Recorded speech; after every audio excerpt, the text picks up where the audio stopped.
Oke, untuk soal yang filter word ini kan harapannya tuh bisa ngefilter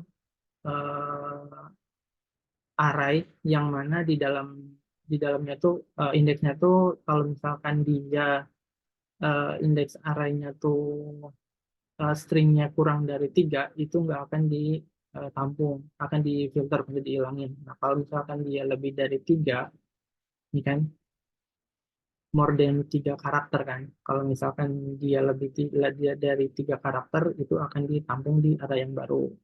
Kalau misalkan kurang dari 3 karakter atau 3 karakter misalnya kayak car ini, nah ini yang akan dihapus.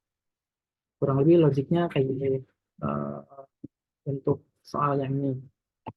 Nah, terkait logik pemrogramannya kurang lebih kayak gini. Yang pertama kita mesti siapin dulu pakai led untuk menampung array yang baru. Setelah itu kita looping dari si words ini, yang mana si word ini kan dia dari parameter ya, parameter yang dikasih. Ini kan input words.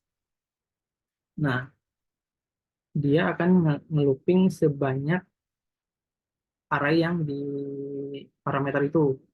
Kalau misalkan di sini arraynya ada 10, ya berarti dia akan looping sebanyak 10 kali dan akan mengecek sebanyak 10 kali.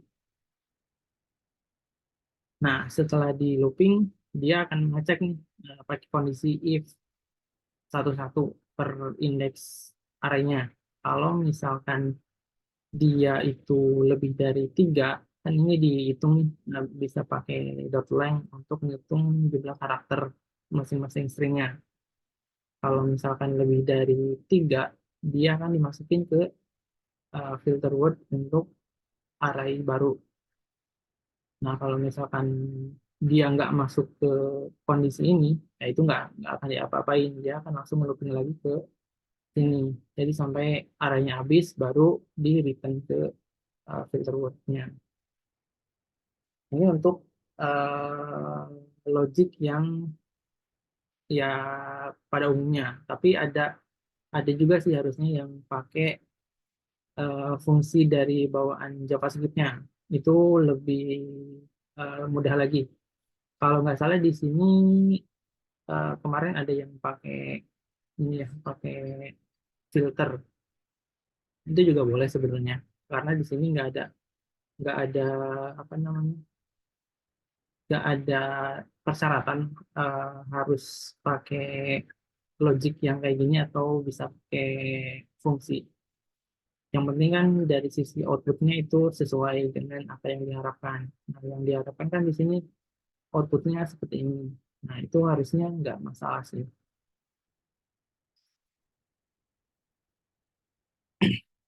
Itu yang Silverwood. Ada dari sini ada yang ini dulu nggak? Atau iya apa namanya? Dari soal ini ada yang ngerjainnya beda. Maksudnya dari sisi logiknya ada yang beda tapi outputnya tetap sama. Ada nggak? Ada cara lain nggak maksudnya? Selain pakai kayak gini.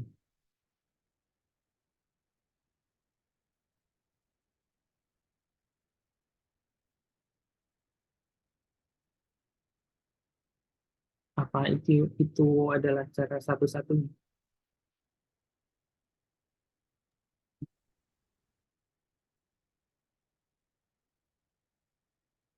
Belum.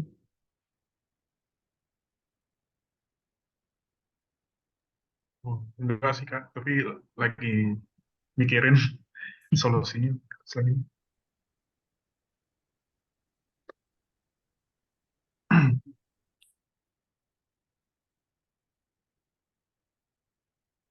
Belum ada ya, belum ketemu.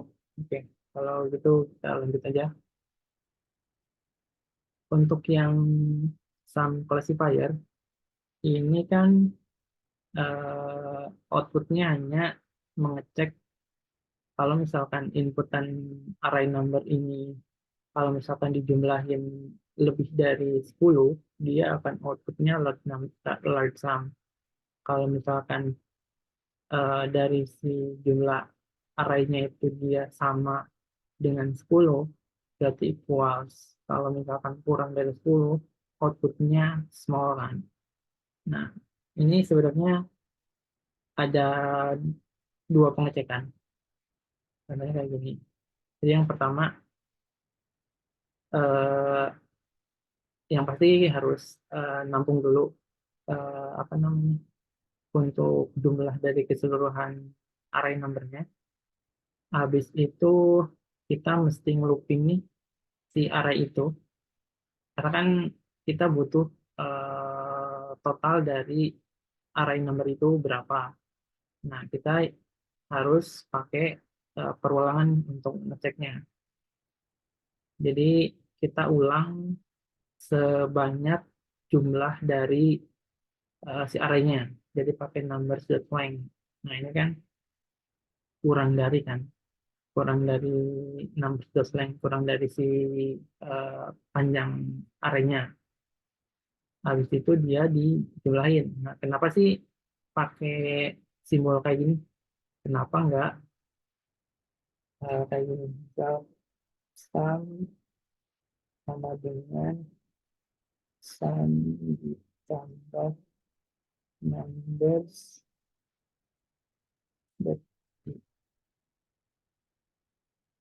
Beda nggak hasilnya dari yang pertama dengan yang kedua? Hasilnya itu akan sama apa beda? Sama Kak. Nah, kenapa pakai kayak gini, terus kenapa pakai kayak ini? Ada yang nggak? Biar dipersingkat aja ya Kak. Oke.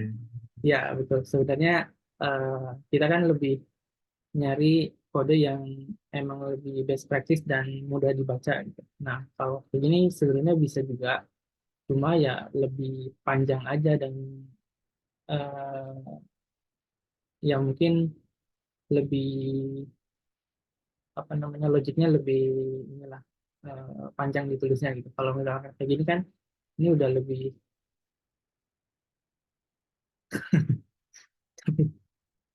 ya itu tergantung dari masing-masing orang sih. Karena kan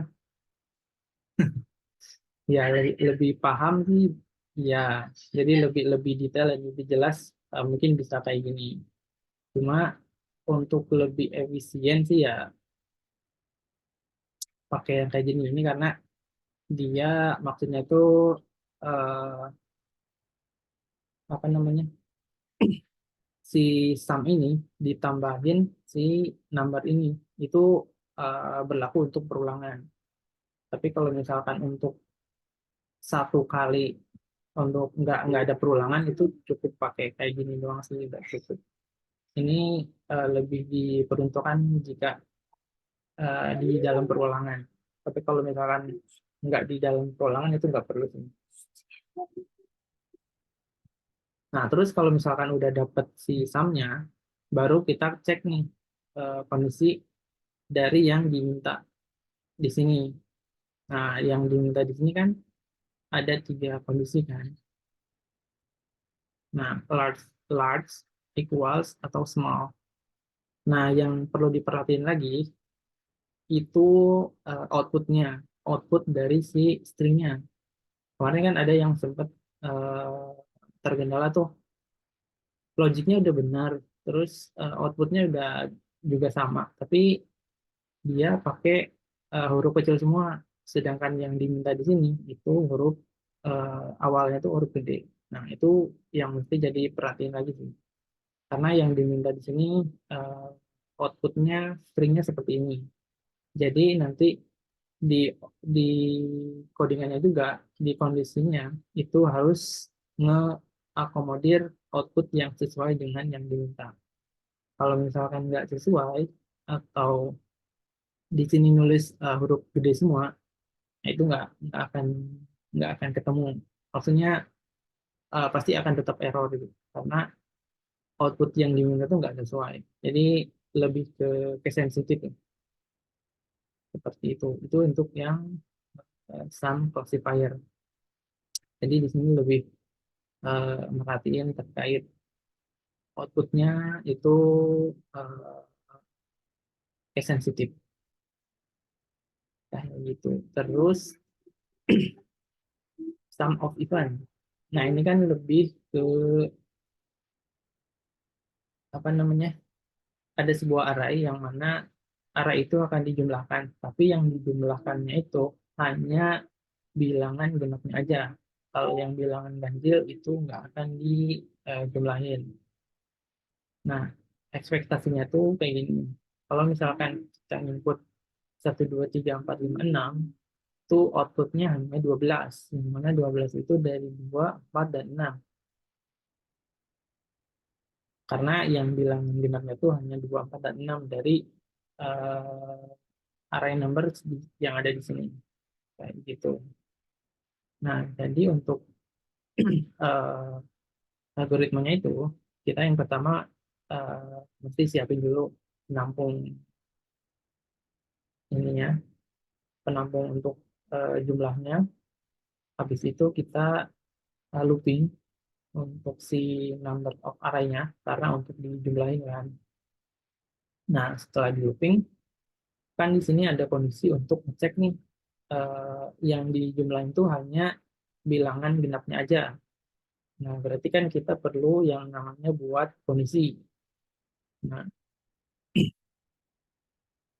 ini kan dibikinlah kondisi untuk eh, setiap bilangan array-nya. Nah, ini kan dibikin kondisi kalau misalkan dia dibagi 2 sama dengan 0, barulah dijumlahin. Tapi kalau misalkan dia nggak sesuai dengan kondisi ini, itu nggak akan diapa-apain, itu dilewatin. Nah, dengan kondisi kayak gini kan itu dapat kan eh, array array number yang diinputin itu kita hanya ngefilter si bilangan genapnya aja. Kalau misalkan ganjil itu nggak akan dijumlahin. Habis itu baru di return si sumnya. Karena outputnya hanya ngeluarin jumlah dari array number yang mana numbernya itu hanya yang genapnya aja.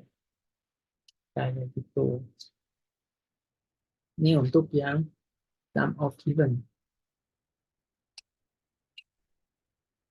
Terus yang keempat, terakhir, ini sum of squares. Nah, ini sebenarnya lebih simpel karena hanya ada 2 parameter yang mana itu semuanya number. Kalau misalkan apa namanya, yang pertama dia harus dipangkat setiap parameter numbernya. Habis itu dari kedua parameter ini dijumlahin. Jadi logiknya kayak gini. Ini ada 2 parameter 61 dan 62. Habis itu tadi kalau Mutiara pakai cons ya. Nah, sebenarnya boleh pakai cons, tapi itu kurang kurang apa namanya, kurang sesuai dengan eh, ya kalau misalkan logiknya cukup kayak gini itu udah bisa dipakai sih. Cuma kalau misalkan nanti apa namanya, si logiknya itu dipakai di yang lain, itu mungkin cons itu kurang tepat kayak gitu. Nah, lanjut untuk misalnya kita nampung nih di square 1, terus seksi square 1 itu nampung untuk yang pangkat dari nomor 1. Terus yang square 2 itu nampung untuk pangkat yang bilangan nomor 2. Nah, habis kedua ini dapat si pangkatnya, barulah ditambahin si eh, hasil dari square 1 dan square 2-nya. Jadilah outputnya sesuai dengan yang ada di sini. Misal kita inputin 3 dan 4, outputnya 25. 25 itu dari 3 pangkat 2 ditambah 4 pangkat 2. Gitu. Nah, dari keempat ini sebenarnya belum handle apa namanya eh, error kalau misalkan kita input bukan yang seharusnya gitu. Misal kalau di sini kan ini inputannya numbers ya. Gimana kalau misalkan inputannya tuh string. Nah, hasilnya tuh kayak gimana? Karena kan di sini belum ada apa namanya handling errornya ya. Nah, di sini ada yang bisa nambahin handling errornya tuh kayak gimana sih? Kalau misalkan ketika input parameternya itu nggak sesuai dengan yang diharapkan gitu. Misalkan kan ini yang diharapkannya tuh number semua. Tapi kita coba iseng, nah apa namanya eh, munculinnya tuh misalnya number satu tuh string. Nah, yang diharapkan tuh kayak gimana dan solusinya tuh kayak gimana? Ada yang bisa bantu nggak? Pakai apa? Atau kita coba pakai yang kayak kemarin lagi ya, kode interview. Kita coba belajar handling error.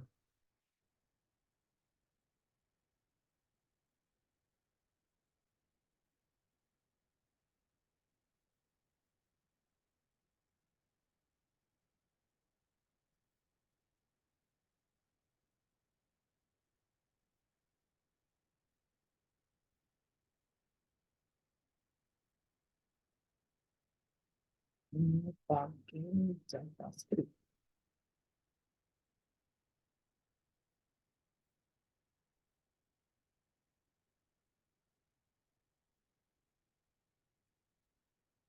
Oke,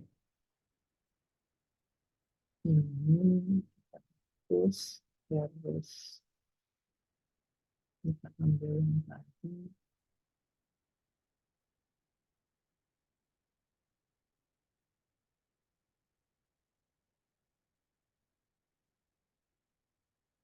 Oke, ada yang bisa bantuin di sini. Misal console dot log mau masukin ini.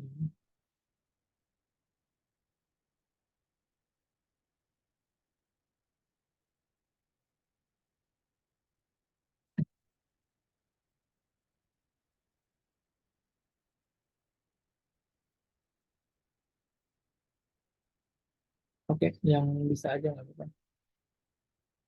Ada cara untuk misalkan kalau normalnya misal mungkin 2 dan 4 kita running hasilnya nilai 20. Tapi kalau misalkan kita inputnya string, string 2 kayak gini, ini akan error. Ya, karena dia tetap membaca. Kalau misalkan kita nyebutnya gini,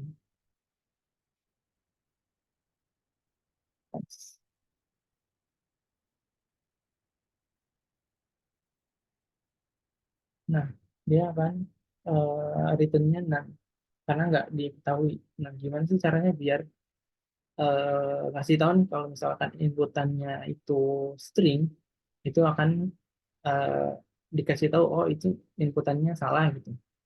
Ada yang bisa bantu nggak? Gimana caranya?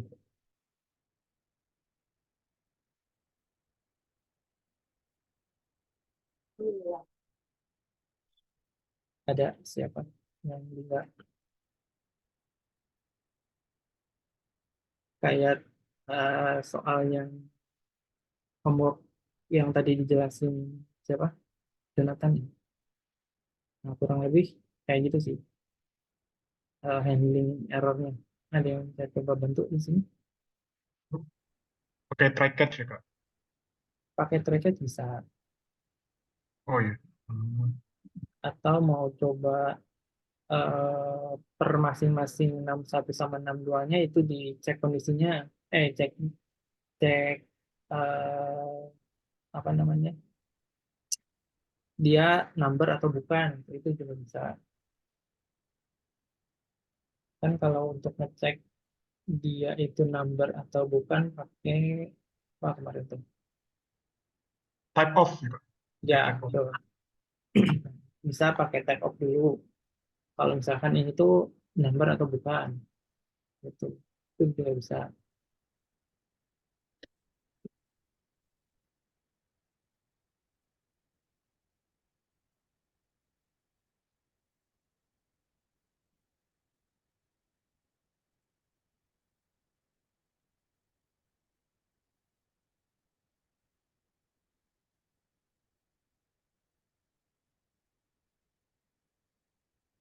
Kayak gini Kak, atau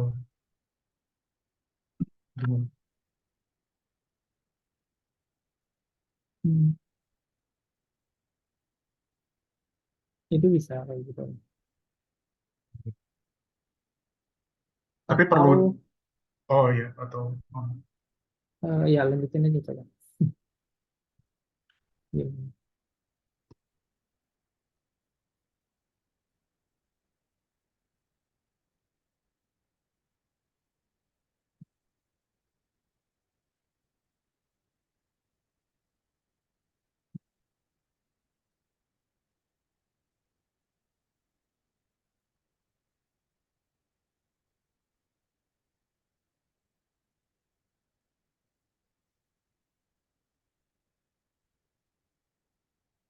oh gini ya Kak? Hmm. ya bisa kayak gitu.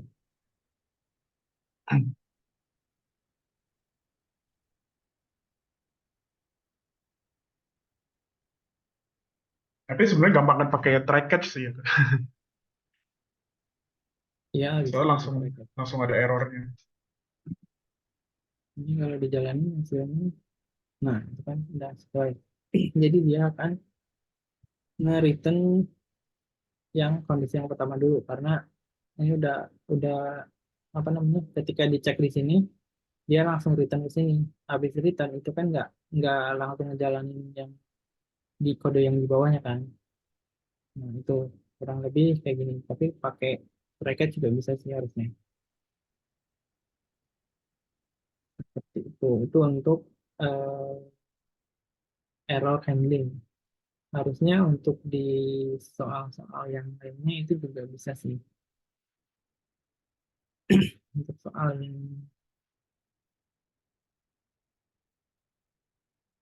yang ini juga kan harusnya eh, dia yang diharapkan number kan.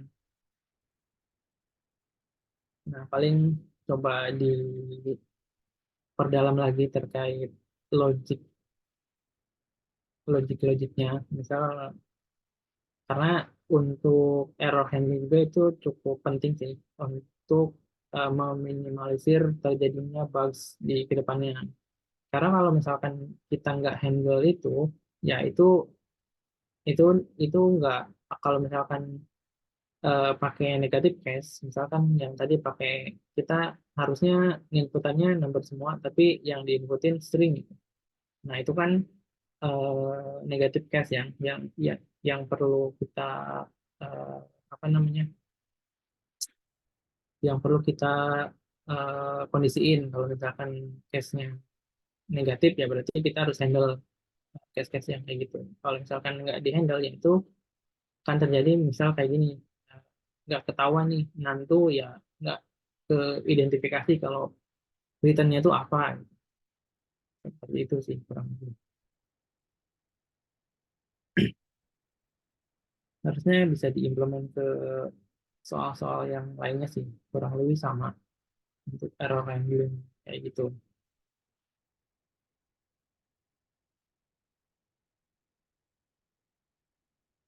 Ada pertanyaan dulu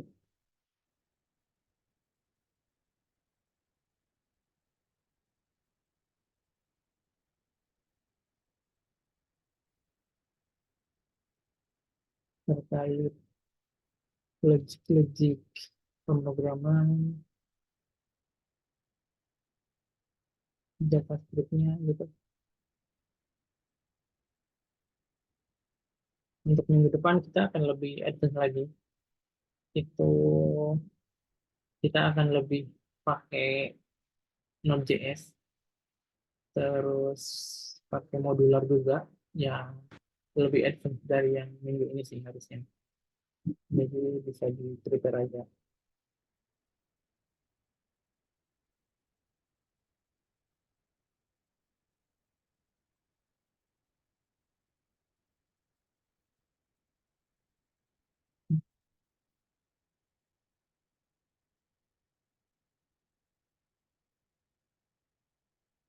Saya kasih contoh satu lagi buat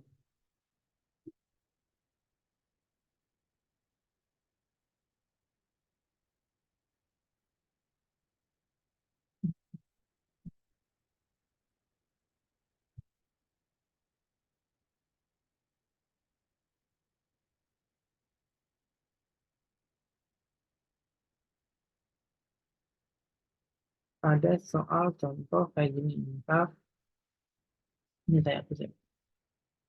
Misal parameternya ada dua. Kita apa namanya? Ada dua atau tiga lah. Ya dua, dua ini nggak apa-apa. Kita for log find max number misal 2 dan 5 gitu. Nah, yang pengen saya outputnya tuh dia kalau max number berarti outputnya 5. Nah, itu gimana cara eh, bikin fungsinya? Kalau misalkan outputnya apa namanya parameter yang diinputinnya 2 dan 5 tapi outputnya itu 5. Ada yang bisa bantu gimana cara bikin fungsi dari ekspektasi kayak gini?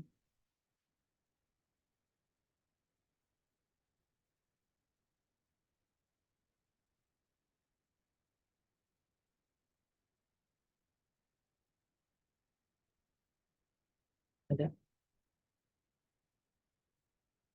atau saya tunjuk nih yang bisa yang mau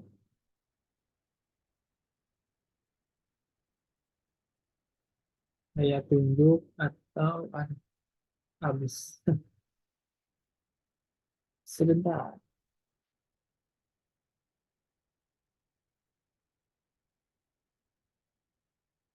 Siapa yang mau yang tadi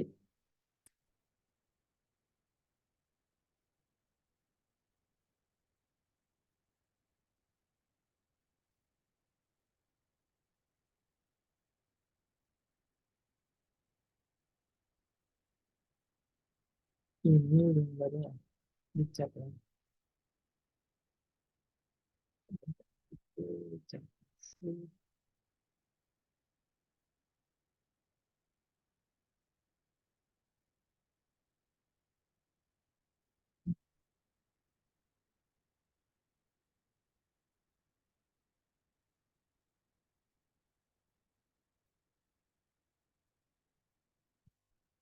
Oke, siapa yang mau? Tadi soalnya tuh ada dua parameter. Nah, fungsinya tuh nampung dua parameter yang mana itu semuanya numbers. Terus kalau misalkan, jadi dari dua numbers itu cari numbers yang paling gede dari dua numbers itu. Itu gimana caranya? Jadi kita pengen nyari eh, nomor yang paling gede di antara dua parameter yang diinput. Kayak gitu.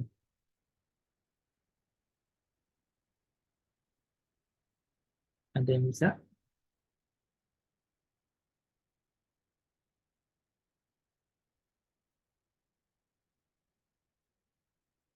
dari Joshua mau coba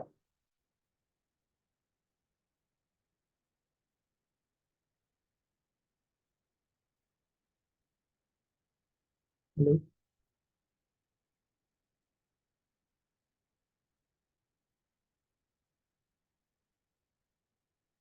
atau dari Ano, boleh dibantu.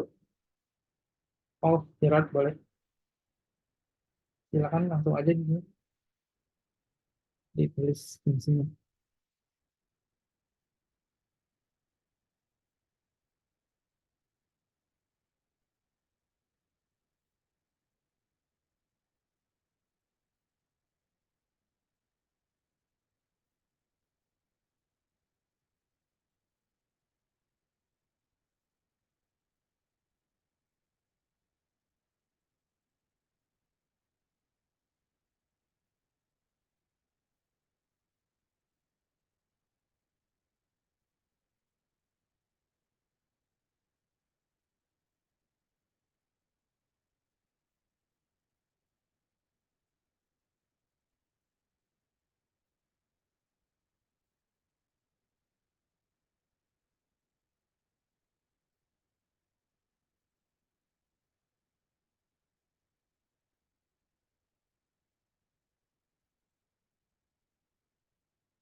Oke, kita coba lihat.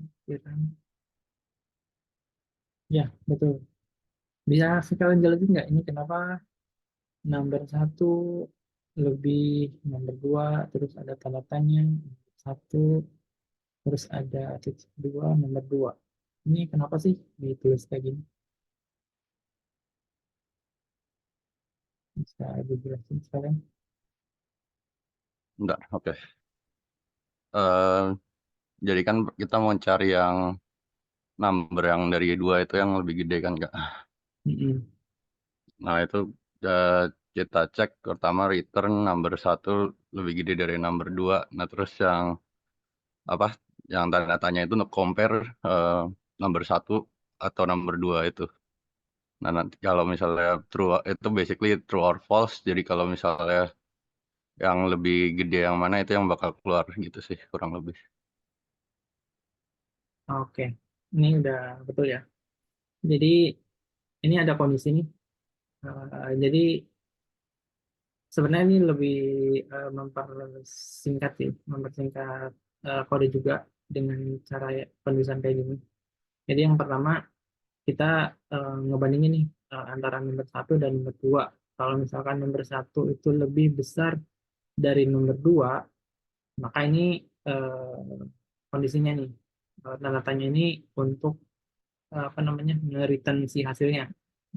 Kalau misalkan si kondisi pertama ini dia true, berarti dia akan nge-return yang nomor satu karena ini kondisi pertamanya udah benar, itu akan apa namanya nge-return si nomor satu. Tapi kalau misalkan dia kondisi ini tuh false atau salah, dia akan nge-return si nomor dua, yang mana nomor duanya itu lebih gede dari nomor satu, kayak gitu. Sebenarnya ini bisa, kalau misalkan mau diperpanjang lagi, bisa kayak gini. Ini pakai if, terus number number satu itu lebih gede dari number dua, terus di return number satu. Tapi kalau salah else-nya, dia return number dua. Nah, codingan panjangnya itu kayak gini. Ini ada satu, dua, tiga, empat, lima, lima line. Tapi bisa dipersingkat dengan satu line seperti ini. Itu udah mempersingkat. Ini udah benar sih logiknya. Nah, sekarang saya dibalikin. Saya pengen nyari eh, number yang terkecil dari dua ini. Itu gimana? Ada yang bisa bantu lagi? Coba buat di bawahnya di sini.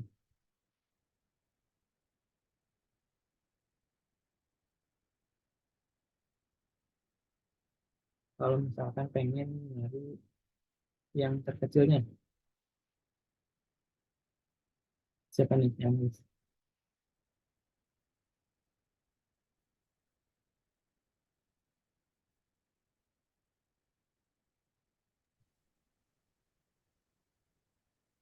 Oh, saya coba ya, Kak. oke, boleh.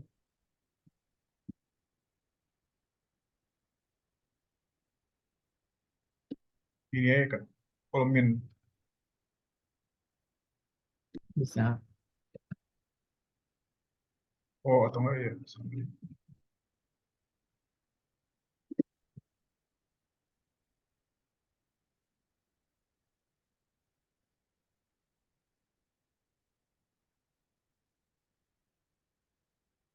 Sebenarnya itu pilih salah satu sih. Untuk yang ini tuh dia cara yang panjangnya, kalau yang ini cara Iya. yang simpelnya.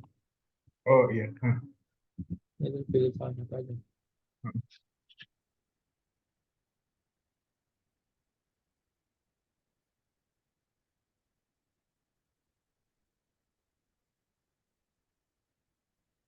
Terus di envelope, Oh, iya. Konsol. ting. Nah,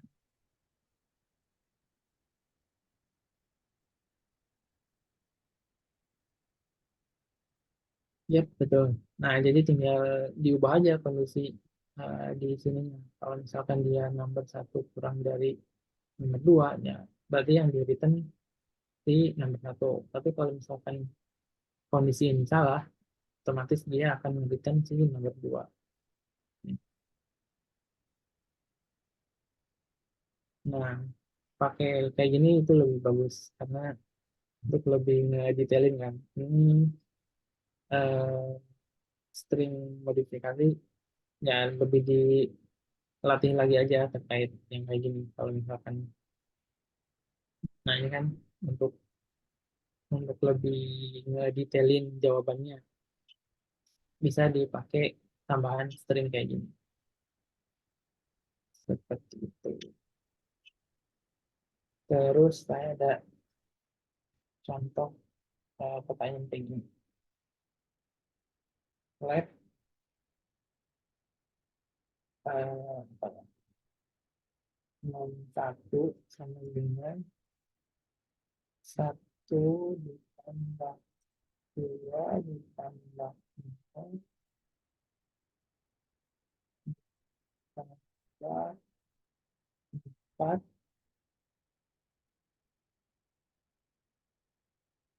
Ini hasilnya berapa? Ada yang tahu? Log 61.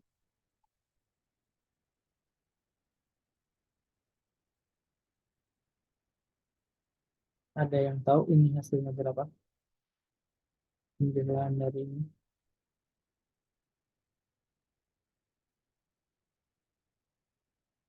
Yap, betul. Kenapa 34? Kenapa enggak? Ya, udah terus lagi. Oke. Kenapa 34? Anu, bisa jelasin? Itu karena yang dua angka yang pertama itu bentuknya number, sedangkan yang ketiga itu bentuknya string. Jadi dia akan mengkalkulasikan dua angka yang pertama karena bentuknya number, baru ditambahkan dengan string yang ketiga. Jadi tapi tidak dijumlahkan, hanya akan digabungkan. Yap, betul.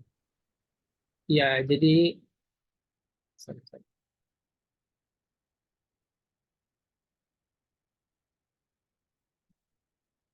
Ya, jadi untuk yang tadi udah benar.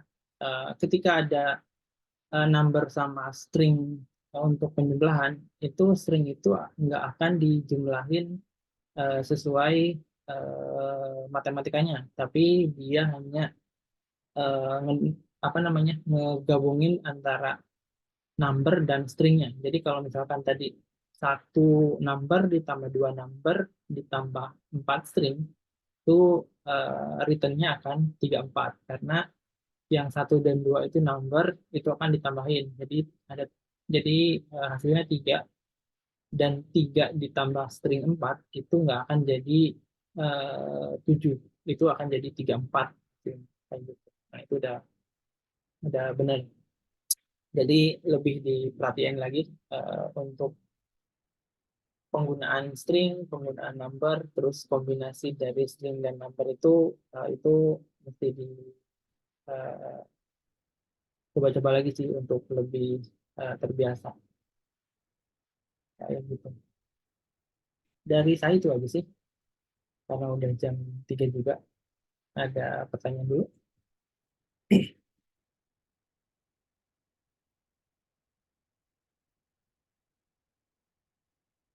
Udah cukup?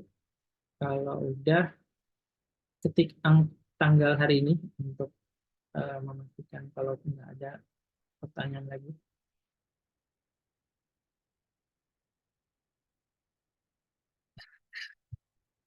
Oke, kalau gitu kita bisa akhiri untuk sesi di sore hari ini. Kita akan ketemu lagi di minggu depan ya. Terima kasih banyak semuanya. Selamat sore. Terima kasih, Kak. Terima kasih, Kak. Oke, terima kasih.